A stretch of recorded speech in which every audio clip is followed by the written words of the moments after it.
Good morning class.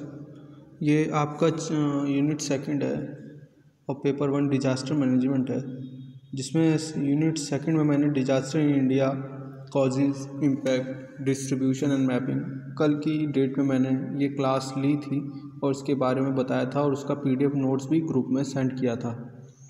इसका link आपको website पे टाइम से मिल जाएगा, ठीक है। तो उसी में एक यूसी फर्स्ट पेपर का जो टॉपिक है डिजास्टर मैनेजमेंट, जिस पेपर का नाम है, उसमें यूनिट सेकंड में ये टॉपिक है अर्थक्वेक, ठीक है। कौन सा टॉपिक है? इसी में क्या है? अर्थक्वेक है। क्लियर है सबको? ठीक। तो ये जो टॉपिक है अर्थक्वेक, ये बेसिकली क्या होता है ये आपको जानकारी होगी, ठीक। इसका सेंटर ऑफ पॉइंट और बाहर का आउटर पॉइंट, तो दोनों में क्या क्या डिफरेंट होता है। जो सेंटर का पॉइंट होता है उसे फोकस कहते हैं, अवकेंद्र कहते हैं, और बाहर को क्या कहते हैं? एपिसेंटर, अधिक केंद्र कहते हैं, ठीक है, जो कि मैंने इधर बताया है। क्लियर है सबको? देन भूकंप में होने वाले कंपन को भूकंप कहते हैं। पृथ्वी की आंतरिक भाग से अचानक ऊर्जा मुक्त होने से भूकंप आता है। ये कार्य क्या होता है? भूकंपी तरंग के रूप में चारों दिशाओं में क्या होता है? फैलता रहता है, उसको हम भूकंप कहते हैं। क्लियर है सबको? क्लियर। देन फोकस क्या होता है? फोकस क्या होता है? यह पृथ्वी के आंतरिक भाग में स्थित वह स्थान होता है जहां से भूकंप तरंगों क्या होती हैं? ऊर्जा मुक्त होती हैं। यहाँ से तरंगें क्या स्कैटर होती हैं, तो बाहर की तरफ जाती हैं, ठीक है। इसे भूकंपी उद्गम स्थान भी कहते हैं, क्योंकि यहाँ से शुरू होती हैं। इस क्षेत्र से भूकंपी तरंगों का निर्माण होता है। देन क्या होता है? एपिसेंटर क्या होता है?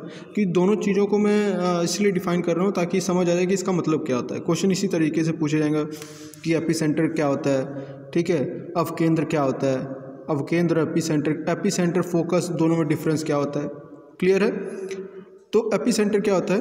अधिकेंद्र। ये पृथ्वी की सतह पर स्थित वह स्थान होता है जहां भूकंपी तरंगों सर्वप्रथम पहुंचती हैं। भूकंप के कारण होने वाली सर्वाधिक हानि इसी क्षेत्र में होती है। क्लियर है? इतना क्लियर स्टूडेंट? क्लियर है? ठीक है। देन अब क्या आएगा? सिस्मोलॉजी क्या होता है? भूकंप विज्ञान होता है, जिसमें हम अर्थक्वेक की स्टडी करते हैं। एक सब्जेक्ट होता है जिसको भूकंप विज्ञान कहते हैं, सिस्मोलॉजी।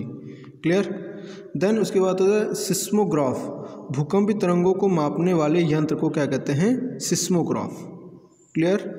क्या कहते हैं हम? सिस्मोग्राफ कहते हैं। क्लियर? आपको दिख रहा होगा सारी चीज़ें। क्लियर है?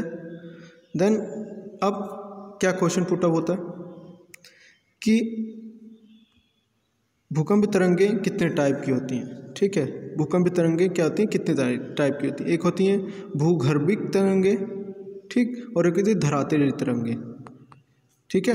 भूकंपी तरंगों में क्वेश्चन पूछ लेते हैं कि भूकंपी तरंगों में कौन कौन सी तरंगें आती हैं, ठीक है।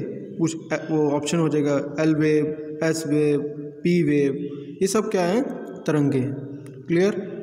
लेकिन अब यही क्वेश्चन पूछ लेंगे कि भूगर्भिक तरंगें, ठीक है, वो उसमें कौन कौन सी तरंगें आती हैं? P wave, primary wave and secondary wave होती हैं। क्लियर। इसलिए इनका नाम इस तरीके से रखा गया। देन आता है धरातलीय तरंगें। धरातलीय तरंगें कौन कौन सी होंगी? किस किस तरह की होंगी धरातलीय तरंगें? जो एल वेव से होंगी उसे धरातलीय तरंगें कहेंगे। क्लियर? समझ लग गया सभी स्टूडेंट? क्लियर। देन आता है पी वेव। इन्हें प्राथमिक तरंगें भी कहते हैं। भूकंप के द्वारा सर्वप्रथम यही तरंगें मुक्त होती हैं। इन तरंगों की गति सर्वाधिक होती है, जो लगभग 6 से 13 किलोमीटर तक होती है। घनत्व बढ़ने के साथ साथ इन तरंगों की गति भी बढ़ती है। ये क्या होता है? लॉन्गिट्यूडिनल तरंगें होती है, जिसमें कणों का क्या होता है? क्या होते हैं? कोणों का स्थान तरंगे की दिशा में आगे की तरफ बढ़ती हैं। कोणों की तरह मतलब एक तरीके से कह सकते हैं हम लोग कि जो तरंगें होती हैं वो लॉन्गिट्यूडिनल होती हैं, इस तरीके से होती हैं, अपवर्ड होती हैं, पी वेव होती हैं। क्लियर? पी वेव तरंगें क्या होती हैं? अपवर्ड होती हैं। अब एस वेव क्या होती हैं? इन्हें द्वितीयक तरंगें, सेकेंडरी वेव इन्हें क्या कहते हैं? सेकेंडरी वेव तरंगें कहते हैं हम लोग। क्लियर? इन तरंगों की गति लगभग 4 से 7 किलोमीटर तक होती है प्रति सेकंड होती है। क्लियर। इन तरंगों का घनत्व बढ़ने के साथ गति भी क्या होती है, बढ़ती है। ये क्या होती है, ट्रांसवेव तरंगें होती हैं। इसको याद कर लीजिए, ट्रांसवेव तरंगें होती हैं। क्लियर। इन तरंगों के कणों का कंपन तरंगे की दिशा के लंबावत ऊपर से नीचे होती हैं। ये तरंगें केवल ठोस, इसको याद कर लीजिए, ठोस माध्यम में चलती हैं। ठीक है, क्लियर। देन आता है एल वेव्स। इन्हें कहते हैं लव वेव्स कहते हैं। ठीक है, क्लियर। इसको कहते हैं लव वेव्स कहते हैं। क्यों कहते हैं, क्योंकि ये एल वेव्स की तरह होती हैं, एल से होता है, इसलिए इसको ये तरंगों का नाम दिया गया है। क्लियर। ये तरंगें पृथ्वी की सतह पर चलती हैं। इन तरंगों की गति सबसे कम होती है, जो लगभग 3 किलोमीटर प्रति सेकंड होती हैं।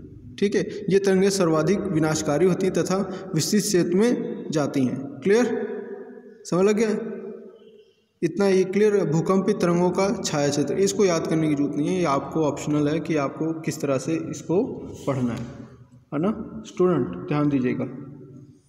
देन क्या क्या है पी, अब इसमें मैंने डिवाइड कर दिया कि पी तरंगें क्या होती हैं, है ना, जिसको मैंने बताया था। पी तरंगें क्या है, उसको एक एस तरंगें किस तरह काम करती हैं उसका बताया गया है। ठीक है, ठीक, समझ लग गया। ये सब चीज़ें इसमें ध्यान देने योग्य बातें हैं। ठीक है, रिक्टर स्केल क्या होता है, ठीक है, मेर्केली स्केल क्या होता है, ये थोड़ा सा इस मेरे को लगता है कि ये पॉइंट इम्पॉर्टेंट है, ये और ये। ठीक, इन सबको पॉइंट वाइज पढ़ लीजिएगा क्या है इनमें डिफरेंस का है। ये इतना इम्पॉर्टेंट नहीं है, बट डिफरेंस पढ़ने की जरूरत है कि इसमें क्या क्या चीज़ें हो सकती हैं। क्लियर है। देन अब आता है भूकंप के प्रमुख कारण कौन से हैं। भूकंप के प्रमुख कारण, एक प्राकृतिक होता है, एक मानव जनित होता है, जो मतलब मानव की वजह से होता है, और एक नेचर की वजह से होता है। ठीक है, दोनों में डिफरेंस यही है। ये क्या होता है, टेक्टोनिक एक्टिविटी, जो प्लेट का मूवमेंट होता है, वॉल्केनो होता है, फ्लड होता है, जो जिसमें क्या कहते हैं फ्लड आ जाना, या भ्रंश निर्माण होना, मतलब फॉल्ट का निर्माण होना प्लेट के मूवमेंट की वजह से। ठीक है, देन प्लेट का कोई भी मूवमेंट होगा उससे भूकंप होगा। ठीक है, प्लेट का कोई भी मूवमेंट होगा, चाहे वो टेक्टोनिक मूवमेंट हो, वॉल्केनो हो, फॉल्ट फॉर्मेशन हो, ये सारी चीज़ें मेनली होती हैं। 3 चीज़ें ये क्या होती हैं कि इसमें नेचुरल टाइप से भूकंप आता है। ठीक है, अर्थक्वेक आता है। एक मानव में क्या होगा, बांध बनाते टाइम, खनन करते टाइम, विस्फोट करते टाइम क्या होता है, अर्थक्वेक आते हैं। क्लियर, समझ लग गया। इसको मैंने विस्तृत तरीके से बताया अभी जो चीज़ें मैंने बताई। ठीक है, देन ये सारी एक्टिविटी हैं, ये जो मैं ऊपर बताया उसको डिस्क्राइब किया है। ये सब थोड़ा सा आपको डीपली पढ़ना होगा। ठीक है, ऑनलाइन क्लास है इसलिए मैं इसको अच्छे से डिस्क्राइब नहीं कर पा रहा हूँ, बट आपको इसको पढ़ना पड़ेगा। नोट्स है, इसको मैं समझा दे रहा हूँ क्या होता है। ठीक है, मानव जनित, आप देख रहे हैं मानव जनित कारण जो मैंने अभी बताया। क्लियर, खनन, बांध, विस्फोट। ठीक है, ये सारी चीज़ें मैंने बता दी हैं। जितना मैं बताया उतना ही आपको पढ़ना है, ज़्यादा नहीं, एक्स्ट्रा नहीं। ये भी नहीं पढ़ना, ये भी नहीं।